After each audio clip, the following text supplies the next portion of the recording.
Hi and welcome to another Tech Tuesday. Today I'm going to show you the Razer HyperFlux. I know you've all been waiting for this, so let's get into it and see what it looks like.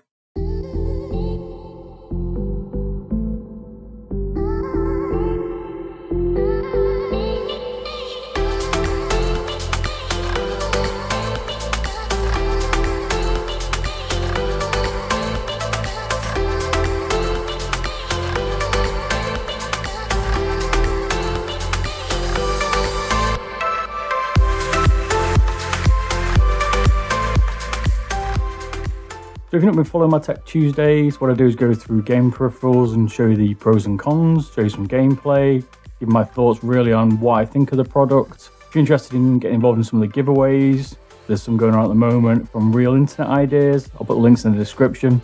Get on those, they're definitely good products, well worth getting hold of if you win the giveaway. So I'm going to be doing a comparison with the Logitech 903 combined with the PowerPlay and the Corsair Dark Core with the QI mat. That'll be coming later this month. I've already done a review on the Dark Core mouse from Corsair, and I've done the 903 quite a while ago, and that was my go-to mouse. But I've been using this Razer HyperFlux for quite some time. If you're not familiar with this Razer HyperFlux, it comes in at 250 UK pounds. It's slightly come down now, that's what I paid. It's about 220 if you're lucky, 225, and that's with the mat itself. So this mouse mat combo is not for the faint-hearted. It's certainly the dearest one around, with the other two competitors from Corsair and Logitech. And these kind of sit in a niche market where they're giving you a wireless mouse that charges from the mat. You'll have their own little kind of take on it, but today we're going to be focusing on the Razer. The first thing people want to know is, what does it weigh in at? This mouse? It's got included battery, it's built into the mouse, and it comes in at 97 grams, which actually is quite light for a wireless mouse with a built-in battery. It's certainly on the lower end, and there's one lower, and that's the G305, but that's slightly different and comes in at a slightly different price bracket as well. The mouse shape itself is nice. It's very similar to the original Mambe, if you're familiar with that, or the Razer Death Adder. The shapes are very, very similar. It just feels a little bit shorter. One of the good things to see here from Razer is that the mat itself is now finally reversible. Originally, I did some reviews on the Firefly series, and there is a hard edition and a cloth edition. We're glad to know now that Razer has resolved this. It's gone very similar with what Steel series have done with their QCK Prism, and made the mat reversible, so you have a hard side and you have a cloth side. That's great. It means you only need to buy one mouse pad, and you're not going to be trying to work out which one you prefer, although it does have a few compromises, and we'll go into that later. It would have been nice to see Razer give this a longer cable. This isn't particularly to Razer, they all seem to be doing this. The mat itself comes with a even larger bump than the Firefly came with, which could be a bit of an issue because it's dead center. So I would say really for this mat, you only want to use the wireless mouse, and that's really what it's paired against. One of the reasons this mouse is light for its class is that they have a battery in it, but also it's quite light. It'll only let you have about 10 seconds charge off the mat. Now, I've not found this to be an issue. The only time it's really caused me a problem is if I take the mouse off the mat, and then when I bring it back, I've got to wait for the battery to charge about 3 or 4 seconds, and then it will kick back in. As I say, it's customizable for the lift-off range. You can see here it's still glowing. When I pick it off the mat, we're probably about 5 centimeters off the mat, 10 centimeters. You can see here it's still going. Still going, so it's still lit even though we pulled it off the mat here. It continues, and the mouse cursor will still work during that period. If I do hold it off there, you'll see it'll turn off in a second. There you go. The mat itself and mouse have Rgb lighting that can be used through the Razer Synapsys 3, which is great. And they have 2 green lights, one in the center of the pad and one on the rear of the mouse. These can be turned off because they're only green, and that just shows that the mouse and pad are working in tandem. You can turn these off so you can still keep the chroma lighting, or you can have them on, it's your choice. The base on the mouse pad has the rubber feet like it does on the Firefly. This mouse mat does not move around at all. It doesn't slip around. It is very, very rigid where it sits, which is good to see. And I like the depth of the mouse mat. It doesn't cut into my wrist. So like I do with my Tech Tuesdays now, I don't go through the full tech specs. I don't think there's any point. You can read those off the website, but I'll go through some of the critical ones here quickly. This is a 16,000 DPI mouse. Does 450 inches per second, the sensor, and it's a 5G sensor. So these are the quickest wireless sensors you can get at the moment. All these 3 classes are very similar, and they are very good at tracking, not like the old days where the Lancehead wireless or the Mamba wireless originally were not very good at tracking. They weren't good for FPS. These are now great. I love these now. These are, I can't tell the difference between a wired one and a wireless one now. Let me know in the comments if you can. Be interested to know. The Razer's approximate sizes here for this mouse are 124.7 millimeters in length. Razer say approximate, but they say 0.7. Okay, fair enough. I've measured it here to give you an example on my tape measure, so you can compare if you think this is true or not. It comes in a width of 70.1 millimeters, and at a height of 43.2 millimeters. There's also a 2.1 meter cable that comes with the HyperFlux mouse itself, so you can run it without having the wireless mat. I wouldn't suggest you do this because the battery's included, and therefore I honestly don't see the point in that unless you want a wired wireless mouse. Doesn't really make sense, but hey, give you the option, it's up to you. I'd personally buy the mat. You might as well go the whole hog. That's a cheaper bit, the mat, after all. The mat itself comes in approximately 355 millimeters in length, comes in at a width of 11.12 millimeters, and it comes in at 5 millimeters high to the ground, so it's quite a low profile mat, which is good to see. The surface itself of the HyperFlux mat here feels a bit smoother than the Razer Firefly. I've never really had an issue. You can see here, because I've been using it a while, it has started to chew away a little bit at the feet on the mouse. Whether you can replace these or not, I don't know. I've been using this about a month, and I've used it probably for around 15 hours a week. Just to give you an example. One of the things I would like to see is the mat being slightly longer. I have an issue with the terms of my mouse moving up and down. I have problems with it kind of hitting the top and the bottom. I had the same issue with the Firefly. I'm very close to the limits here. I think if you want a slightly larger mat, this could cause you a problem. It would have been nice to see more of a squarer mat here from Razer for that reason. This Mamba has some great side buttons. I've had no issues with these. It feels again like the Days Razer Death Adder, and it has a nice scroll wheel, although I'm not too much of a fan of the rubber dot textures, although it feels fine. I would have preferred it to be a little bit smoother.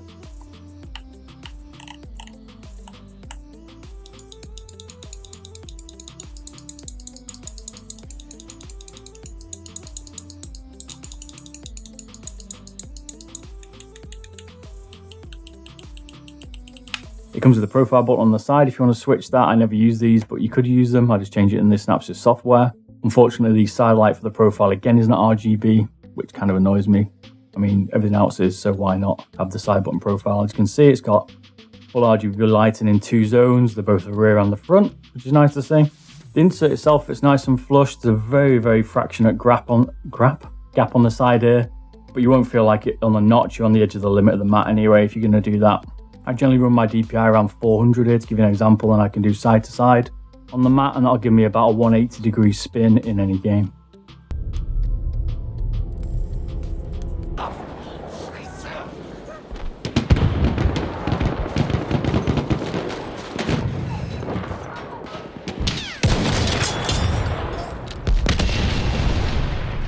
Я тут на врага в упор смотрю.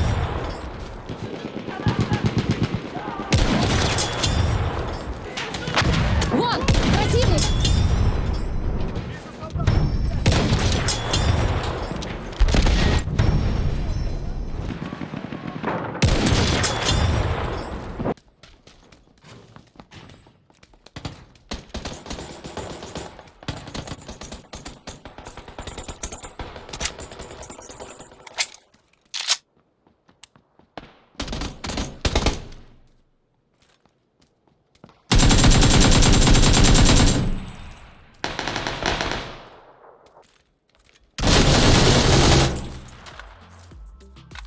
For the quality of the mouse, I like the side rubber pads on this. They've done a really good job. It's really nice soft rubber. They do pick up quite a bit of dirt, but I do like how they feel. They're certainly nicely textured and they don't slip around in your hand.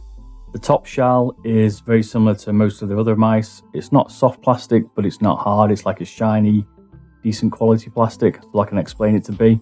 If you're used to Razer mice, you'll understand what I mean.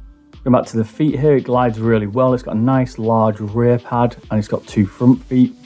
It would be nice to maybe have slightly larger front feet, but I've never had any issues with this. Grabbing on the mat and slowing it down, it glides really, really well. It also comes with 2 additional profile buttons on the top to change on the fly whether you want to do sensitivity. I sometimes remap these though to other buttons because I generally don't swap from 400 DPI once I've got it in place. So the standard buttons that Razer do here, if you're used to them, they're a nice feel, they're nothing special.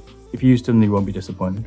The mouse itself comes in at £159 and the mat is £100 or £99, give or take a quid, if you're that bothered. So this is a very expensive gaming peripheral, certainly the top of the line at the moment. Do I think it's worth it? I'm in a bit of a dilemma really on which one to pick at the minute, which is why I'm going to do a comparison video and tell my pros and cons, because I think they all have different pros and cons for this kind of range. Is it worth 150 quid as a mouse itself if you weren't looking at buying this? I think if you're after a wireless mouse, you haven't got much choice unless you go for something like the G305, which I will be doing a review in very shortly. Keep your eye out for that. Other than that, there really isn't much in the market. Maybe the 703. It's an expensive combination, certainly one of the best mice I've used, as is the 903 from Logitech. I think for 150 quid. You could be a bit more of a better price range at 100 to 80 quid, I think would be the better price range for it, to be fair. I will be doing a lighting video. I'm going to do that independently of this video, so keep your eye out for that. I don't want to put this in this video at the moment because I think it's going to take too long, along with some of the Razer Synapsys software functions, so keep your eye out for that. Subscribe, make sure you're watching my channel for that to arrive if you're interested, and I'll show you all the features that this can do. It's very similar though to the other mice. If you don't want to wait, you'll be very used to it. If you're used to Synapsys 3, you can do the same functionality as every other Razer mice that I've reviewed, so there you go. So I'm going to show you the unboxing now. I'll do this at the end now. Let me know if you prefer that, and then you can see what you actually get in the box. So let's look at that now.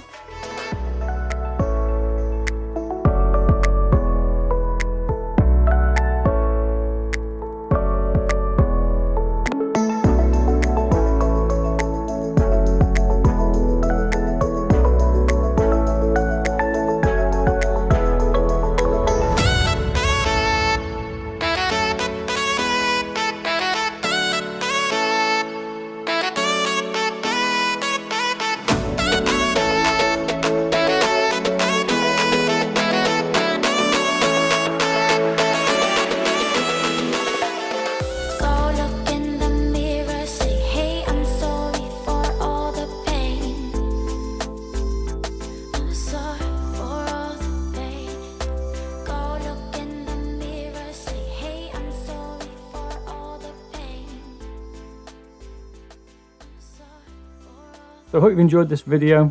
Thanks for watching. Don't forget to like and subscribe. Let me know in the comments what you want to check out next. If you haven't already, look out my 5th Thursday, which is more the budget range kind of gaming stuff that I'm doing. And some of the giveaways are on there as well, so don't miss that. Thanks for watching. Don't forget to like and subscribe, and I'll catch you all again later. Cheers. Bye-bye.